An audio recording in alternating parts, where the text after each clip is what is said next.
पहला जैसे सीढ़ी भक्ति मार्ग का बताया गया तो पहला है कर्म प्रेम।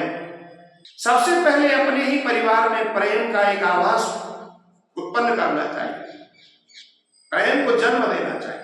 जब आपस में सबसे प्रेम का एक संबंध बना लोगे तो हमारे अंतःकरण की जो गर्मी है वो निकल जाएगी, शांति और शीलता हमारे हृदय में वास करेगी। तो फिर हमारे मुखारविंद से वो प्रेम भरे शब्द निकलेंगे जो दूसरे के हृदय को छेदते चले जाते हैं। प्रेम नहीं तो परमात्मा नहीं। भक्ति का पहला माध्यम है प्रेम। फिर कुछ भी करने की कोई आवश्यकता नहीं, ऐसा वेदों में लेख है। बड़े बड़े कवियों ने बहुत पहले भी लिखा है। एक मुसलमान के कवि रहे थे रहीमदास, भगवान के विषय में, प्रेम के विषय में कितना सुंदर उन्होंने बोला कि रही मन धागा प्रेम का, मत तोड़ो छिटका। रही मन धागा प्रेम का, मत तोड़ो छिटका। टूटे से फिर ना जुड़े, जुड़े तो गांठ पड़ जा। गोस्वामी तुलसीदास जी महाराज ने बड़ा सुंदर लिखा है एक चौपाई में, परमात्मा है तो कौन है? प्रेम ही केवल, राम क्या है? प्रेम। राम ही केवल प्रेम पियारा, जान ले कोई जान निहार। प्रभु राम को अगर कोई चीज प्यारी है, मिठास है, बंधन में जो बंधते हैं प्रभु, उसका नाम है प्रेम। मारवाड़ को छोड़ दिया, मीरा ने भी बड़ा सुंदर भजन गाया, हे रे मैं तो प्रेम दीवानी, मेरो मर्म न जाने। प्रेम ही परमात्मा का नाम है। पहली सीढ़ी, पहले बताया गया है नियम संयम के बारे में, दिनचर्या के बारे में। उन सबको करने के बाद में फिर धीरे धीरे से अपने आप को संभाल करके बड़ी सुंदर वाणी का प्रयोग करने का अभ्यास डालेंगे, जिसमें प्रेम हो, मिठास हो। लेकिन होता क्या है कि जानवर पशु पक्षी भी कड़वा खा करके मीठा बोल सकते हैं, लेकिन मानव मीठा खा करके भी मीठा बोलने में असमर्थ है।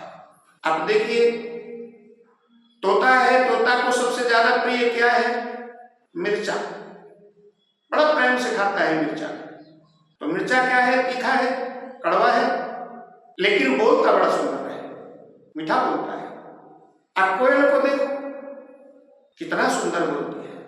शरीर जीव का कैसा ही हो, रूप सौंदर्य से प्रेम के माध्यम का में कोई भी मतलब नहीं है।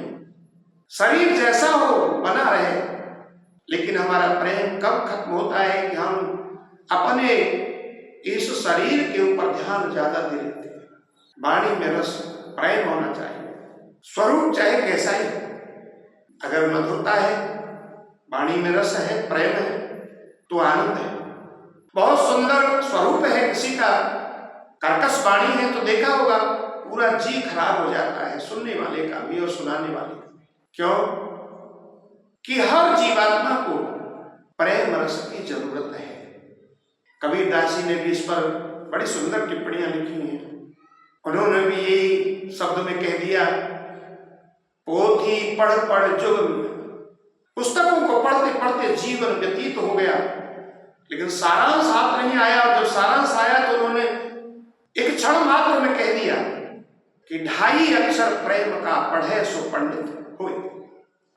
सारे तत्व का रस क्या है? प्रेम।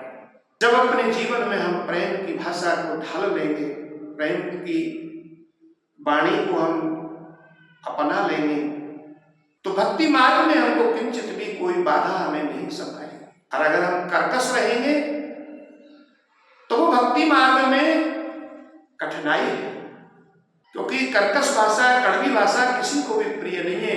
न ज्ञानी को, न विज्ञानी को, न महान को, न साधुता को, न साधु को, न संत को, न बैरागी को, किसी को भी प्यारी नहीं है।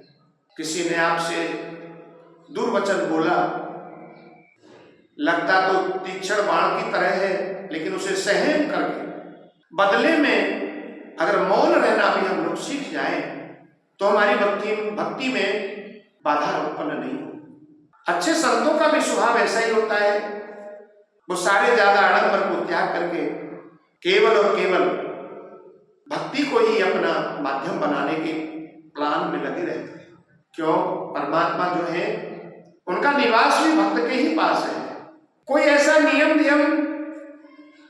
कठिन नहीं बनाया है परमात्मा ने कि इतना बड़ा कठिन कार्य करने के बाद में ही आप भक्ति कर पाओगे। नहीं, सारी वस्तुएं परमात्मा ने हमें दे दी हैं।